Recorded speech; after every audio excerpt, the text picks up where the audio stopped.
Well, it's really nice to see everybody here on this beautiful Lord's Day. You think all that running I'm doing in the heat in the middle of summer is to prepare me for a marathon at some point? Actually, all I'm doing is just training so that I can preach on a day when there's no air conditioning in the auditorium.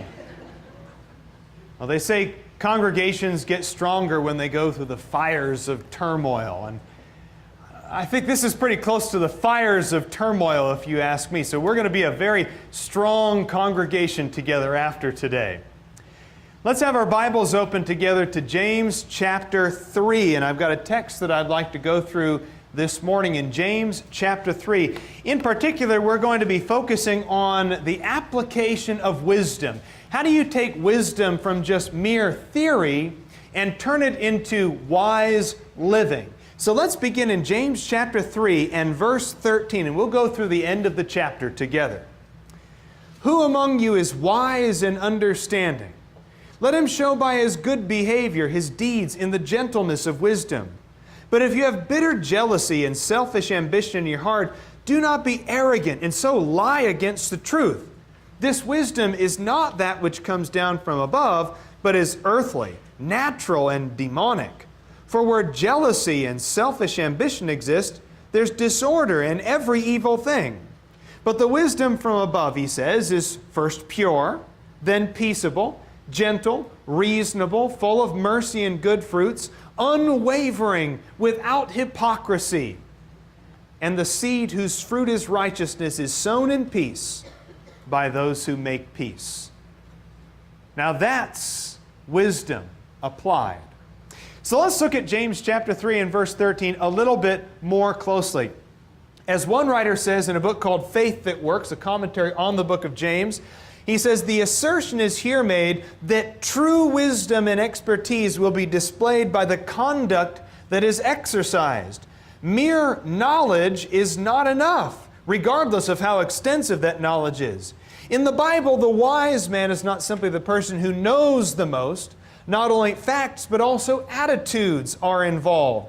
The truly wise man is the conveyor of spiritual truth, and this must be exemplified by a godly life. You don't have to read through the book of Proverbs for very long to see that that is absolutely true. Proverbs is the book on wisdom, and yet when you read from verse to verse, from chapter to chapter, it's not just a book about ideas or knowledge or philosophy. No, it is an incredibly practical book. Almost every verse in the book of Proverbs touches on some practical application to our daily lives.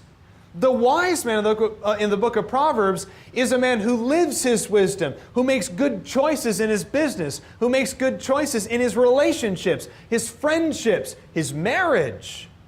He's a man who uses his money well and practices charity and takes care of the people around him, who builds up his friendships with other people in the right way. The wise man is a man who talks the right things, who says the right things, who's kind and compassionate in everything that he does. He lives his wisdom. He doesn't merely think his wisdom in a coffee shop while stroking his beard. That's wisdom. At least that's how God would define wisdom. Notice here in James 3 verse 13, who among you is wise and understanding? That's a challenge, isn't it?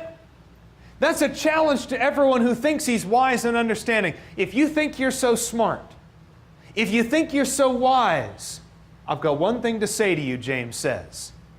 Let him show by his good behavior what kind of wisdom he has. If you say you're wise and understanding, that's fine. You talk the talk, but do you walk the walk of a truly wise person? I guess I don't care so much about theoretical wisdom.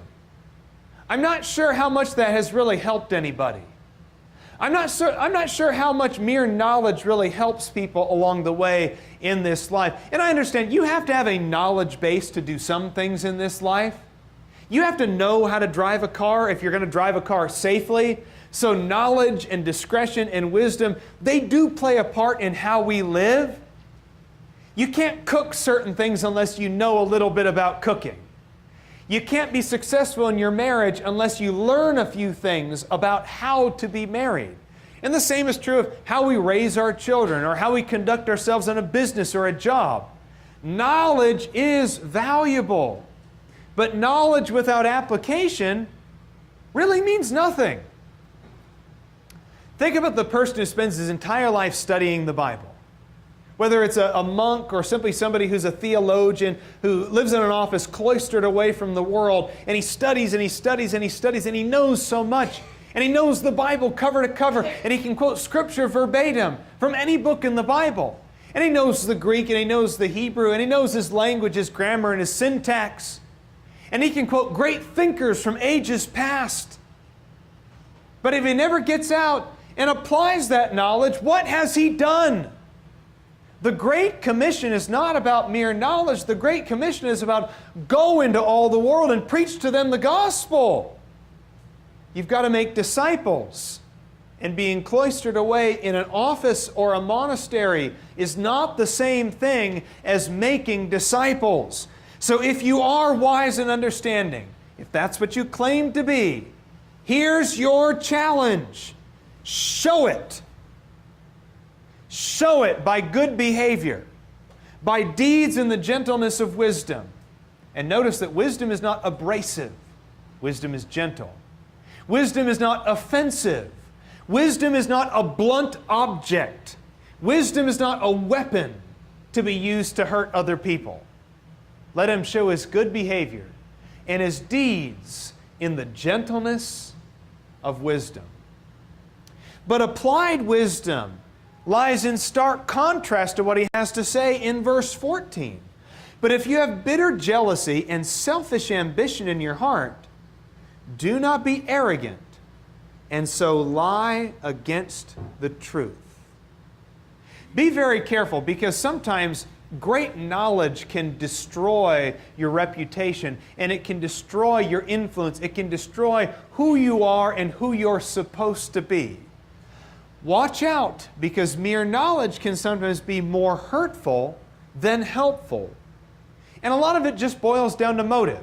Look at the motives he describes here. If you have bitter jealousy and selfish ambition in your heart, don't be arrogant and so lie against the truth. Now, is it just that jealousy and ambition themselves are the problem, or is it the attitude behind those things? Now, we know that God is described as a jealous God in other passages, so clearly it's not just the jealousy itself. Jealousy is a morally neutral thing, just like every emotion. Anger is morally neutral. Joy is morally neutral. They're all morally neutral. Emotions are just emotions. They're simply responses to stimulation. It's what you do with those emotions that is moral. It's the attitude behind them, how you use those emotions, that determine whether they're moral or immoral. Jealousy is simply an emotion. And God is a jealous God. 2 Corinthians chapter 11 makes that point. The Apostle Paul was jealous. He had a jealousy for them, the Corinthians, that is. It's not jealousy itself. It's the kind of jealousy. It's bitter jealousy. And ambition is the same way. Ambition drives us to climb mountains. Ambition drives us to improve ourselves in our job performance. Ambition drives us to an A+ instead of a B-. Ambition can drive us to do great things. So it's not the ambition itself that's the problem. It's the selfish ambition that's the issue. Go to the book of Philippians and notice an attitude problem that existed as Paul describes it in Philippians chapter 1, here beginning in verse, for the sake of context, let's start in verse 12, just for context's sake. Now I want you to know, brethren, that my circumstances have turned out for the greater progress of the gospel, so that my imprisonment in the cause of Christ has become well known throughout the whole Praetorian Guard and to everybody else. And that most of the brethren, he says, most, that's a key word there, trusting in the Lord because of my imprisonment, have far more courage to speak the word of God without fear. Now, some, to be sure, are preaching Christ even from envy and strife. There's the attitude there, envy and strife. But some also from goodwill. Now, the latter do it out of love, knowing that I'm appointed for the defense of the gospel. But the former, verse 17, The former proclaim Christ out of, well, there's that same word in James 3, right? They proclaim it out of selfish ambition. Selfish ambition. Now again, the right kind of ambition drives you to preach the gospel to other people. The right kind of ambition says, where we are as a church now isn't where we need to be. So let's drive ourselves to be better so that a year from now, or 5 years, or 10 years down the road, we're a better congregation. We're a bigger congregation, just in terms of numbers and also in terms of the growth in our faith. Ambition drives us to do those things. But this kind of ambition, this Philippians 1 or this James 3 ambition, that kind of ambition is a selfish ambition that seeks for glory. It's the kind of ambition that says, hey, I heard that Paul baptized 15 people while he was in Philippi. I heard that he taught, that he had like 20 Bible studies going on in Ephesus while he was there. Well, I'll tell you what, let's go to Ephesus and let's get 30 Bible studies going. And then we'll go to Philippi and then we'll baptize 20 people in Philippi. And we'll sure show that Paul thinks he's so special because he's an apostle. He thinks he's so special. He gets to fall on his sword and live in a prison cell and act like a martyr all day long. Well, we'll sure show him. Now, Paul's response is, I guess the gospel's being preached and that's a good thing. And I'm happy the gospel's being preached. But those people aren't helping themselves. They're not helping themselves. And maybe at the end of your life, you can look at your selfish ambition and say, yes, but I made this much money, and I became a CEO or the president of a company, or I own this much property, or I did this great thing, or I won this award or this accomplishment, and my selfish ambition drove me to all of these great things. And we might even say the same thing about our work as Christians. I wanted to look good for Christ, so I came every Sunday. And I pulled my peg, unlike a lot of other people. And I taught a lot of people in Bible classes. And I baptized a lot of people. And I looked the part and I did what I was supposed to. And I suppose God's response would be like Paul's in Philippians 1. Well, I'm glad for their sakes that so many people got taught. And I'm glad that in a sense your example might have helped somebody else come to the gospel. But you weren't helping yourself. Your selfishness sunk your spiritual ship. You destroyed it. Now that's not applied wisdom. Now he takes it a step further here in verse 15 and 16 of our text. This wisdom, okay, and he says this wisdom, I believe he's saying that a little bit tongue-in-cheek, right? It's not real wisdom. It's this wisdom. A few minutes ago, Austin talked about artificial sweeteners, right? Artificial sweeteners, they're never really the same thing. And there is a difference. You can tell the difference. Now, there's some artificial sweeteners that are better than others. But Austin and I were talking the other day about the different kinds of Cokes out there. You got your Coca-Cola, and you've got your Diet Coke, and you've got your Coke Zero, and you've got your cane sugar Coke. And there's like other things as well, right? There's even a new one that's come out recently as well. You might say, this is real Coca-Cola over here. This is Coca-Cola. But then you point to some out and you go, and then there's that Coca-Cola, that stuff over there off to the side. I think that's what James is talking about. This wisdom, it's not real wisdom, but this kind of wisdom, this cheap, selfish imitation wisdom, this wisdom is not that which comes down from above, but is earthly, it's natural, it's demonic. Those are some pretty harsh descriptions of that kind of wisdom, right? Earthly, natural, demonic. Now, what do all those things have in common? Now, the earthly and the natural, what they have in common is that it's kind of world-bound. It's worldly wisdom. But then there's that demonic side to it also. So what's the thread that holds all three of those things together? The thread is that they don't come from God. That's the difference. True wisdom comes from above as its ultimate source. Every other kind of wisdom Some of it's earthly. Some of it's just from nature, from human mind. Some of it comes from the demons, born in the heart and the lies of Satan, who is the father of all lies. True wisdom comes from above. Go back to the book of Proverbs and notice a verse here.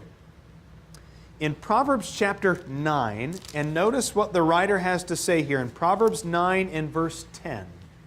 In the context of a really great passage, by the way, that was read for our scripture reading earlier in our worship. Look at verse 10 here. The fear of the Lord is the beginning of wisdom, and knowledge of the Holy One is the beginning of understanding. You want wisdom and understanding? You want the true smarts? Well, it starts with God. It starts with God. And if your wisdom doesn't start with God, if your wisdom started from the preconception or the preset idea of worldly things, earthly things, natural things, and that would include atheism, that would include naturalism, secularism, or evolution, that would include all of those ideas, that if you have preconceived an idea or a wisdom or a knowledge that has decided in advance that there is no God involved. That's the kind of wisdom James is talking about. And it's not true wisdom. You want wisdom and understanding, it has to start with the fear of the Lord and the knowledge of the Holy One. What do you think of these descriptors here? Earthly, natural, demonic. Now, earthly is not necessarily a bad thing, right? I mean, there are a lot of earthly things. Dogs are earthly. Your car is earthly. Your physical body is earthly. Being earthly isn't inherently wrong. But if the source of your wisdom is earthly, well, then you become just like Romans chapter 1, right? In Romans 1, it talks about the way that they got rid of faith in God. They got rid of giving glory to the Creator and instead transferred that glory, that praise, that worship to the creation. And they loved the creation rather than the Creator. If your wisdom is an earthly kind of wisdom, it's a false wisdom. Well, the same thing goes with being natural, right? Now, some things come very naturally to us, and there are natural urges that we have that are not inherently wrong. We have a natural urge for food. We have a natural urge for water. We have a natural urge for companionship. Whether it be romantic or simply friendship, we have a natural desire for those kinds of things. But again, if your wisdom just comes from that which is natural, maybe in modern vernacular, if your wisdom is just coming from that which feels right at the moment, it's a false wisdom. And need I really say anything more about the wisdom that comes from the demons? That's a wisdom that's demonic? Do you really want to subscribe to a wisdom that is demonic? A wisdom that comes from the heart of Satan? For where jealousy and selfish ambition exist, there's disorder in every evil thing. Great point about this verse here. Disorder in every evil thing started with a bad attitude. Disorder in every evil thing started with a bad attitude. When you have that bitter jealousy that was described earlier, when you have that selfish ambition, when you do subscribe to things that are nothing but earthbound, what feels right at the time, or created by Satan, what starts as a bad attitude is the seed for disorder and every evil thing. That's all encompassing then. That's all encompassing. Disorder and every evil thing. Now this is why, I've said this in other sermons before, but I've been asked in the past, like, what really is the core sin? Like, if you could sum up all sins as like one core problem, one key problem, it's selfishness, isn't it? It's selfishness. And I think that's what this verse is saying. The selfish ambition, the bitter jealousy. Bitter jealousy has at its core just selfishness.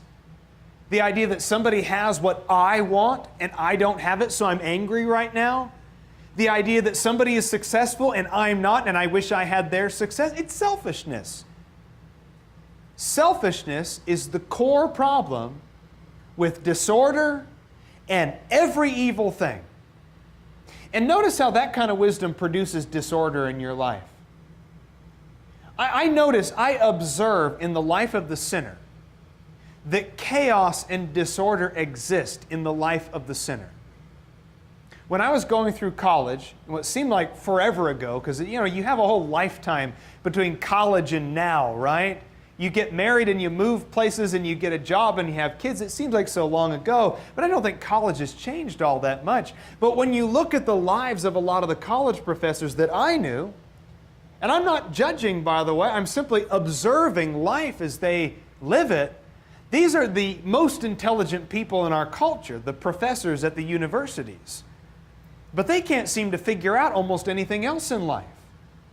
These same professors who are experts in their field can't seem to maintain relationships with a husband or a wife. They're estranged from their children. They have no idea morally what they believe. They're floundering around trying to figure out. They're morally floundering around trying to figure out, is a fetus a human being, right? A genetically distinctive human being with a brain and a heart that can feel pain, and they don't seem to understand what that means. That's disorder. That's disorder and every evil thing. And it stems from that worldly wisdom, which has as its core selfishness. Plain and simple, run-of-the-mill, has existed since Genesis chapter 3, selfishness. Verses 17 and 18. But the wisdom from above, he says, is first pure. I like that it's first pure. He goes out of his way to say it is first something, right? If he didn't mean for that to have some meaning, he wouldn't have said first. He would have simply said the wisdom from above is pure, and then it's this, and then it's this. But he goes out of his way to point out that it is of first importance, that is, at its core, it begins with this thing. It is first pure. It's pure. We want pure things, don't we?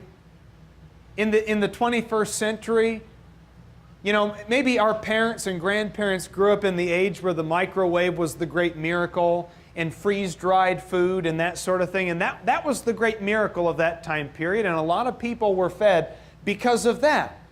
And I think that dealt with a problem at the time period, especially during the Great Depression, the advent of those kinds of convenience food sources.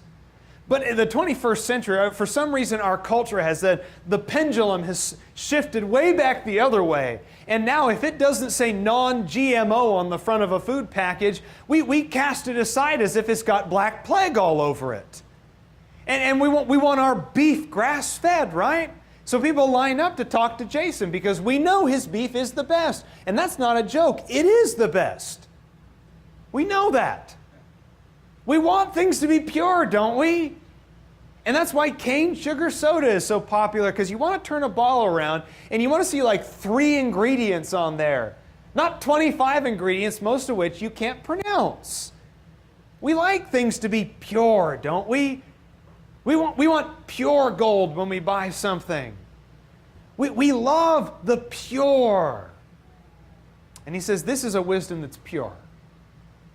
God's wisdom is unadulterated wisdom. It's unfiltered wisdom. It's uncorrupted wisdom. It's wisdom that comes from the divine mind, not a mind that has ulterior motives or dirty thoughts or abuse on its mind. It is pure. It is first pure, then peaceable. It's peaceable. It creates peace. It fosters peace. He also says it's gentle. I've always liked 2 Timothy chapter 2, by the way, on the point of it being peaceable and gentle. In 2 Timothy chapter 2, beginning in verse 22, he tells Timothy that the Lord's bondservant must not be quarrelsome, but be patient and kind and gentle and able to teach, even when he's wrong, with gentleness correcting those who are in opposition. The Lord's bondservant looks at a world full of infighting and rudeness and arguing, and the Lord's bondservant says, surely there's a better way. surely we can find the way of peace and the way of gentleness. That's what the Lord's bondservant is looking for in God's wisdom. But it's also reasonable. It's a reasonable kind of wisdom. It's not ridiculous wisdom. You don't read things in the book of Proverbs or in the book of Ecclesiastes. You're not reading things out of the Sermon on the Mount going like, wow, now that's just, that comes from left field. I don't know, Jesus, that's kind of a strange idea, isn't it? It's reasonable. It's reasonable wisdom. It's wisdom that makes sense. It's wisdom that has some utility behind it. It's wisdom that when you take it apart and peel the layers back and look at its core, you go, yeah, you know what? That works. It's got moving parts. Everything's necessary. It works. It's reasonable. It's full of mercy and good fruits. Full of mercy and good fruits. That's what wisdom produces. Wisdom will never make you bitter. Wisdom is never going to turn your stomach like bad fruit. You know when you pick up a nectarine, nectarines are the most fickle of all the fruits, by the way. When you find a good nectarine, you just want to find a chair and sit down with your eyes closed. But when you find a bad nectarine, you can't even finish it. One bite of a nectarine and you get to know what kind of nectarine it is. Can you tell it's my off and on favorite fruit? We have a very shaky relationship, nectarines and me. But God's wisdom will never turn your stomach. It's always just right. Full of mercy and good fruits. It's unwavering. It's true. Never changes. It's unwavering. It's without hypocrisy. And the seed, and I love verse 18 as we bring our lesson to a close. And the seed whose fruit is righteousness is sown in peace by those who make peace. So we get back to applied wisdom. That's the whole point of our lesson, isn't it? What does wisdom look like in real life? We know what it looks like on the page, and we can read the book of Proverbs. The wise man does this and the fool does that. Okay. Seems simple enough, doesn't it? No. You've got to live it. The seed whose fruit is righteousness, and righteousness is a thing. It's an action. It's manifested in your life in some way, is sown in peace, not just by those who want peace or who understand peace theoretically or can read about peace. It's sown in peace by those who make peace. Does that describe you? Or does the selfish ambition and bitter jealousy describe you more? Does the wisdom from above describe you? Or is an earthly and natural demonic wisdom closer to your heart? My friends, you have an opportunity right now, as you do at every moment of your life, as long as breath still passes between your lips, you have an opportunity to become a heaven-bound person, to become a heavenly person in the way that you walk and live and think and act in this life. Won't you listen to the gospel message, which is summed up so beautifully in Mark 16, verse 16? He who believes and is baptized shall be saved. It really is as simple as that. Won't you listen to the wisdom of God and make that your wisdom, your defining mindset, your application? Apply it now. Live it now. Don't wait until tomorrow, because tomorrow might not come. Whatever spiritual need you have, please let it be known by coming forward as we stand and sing.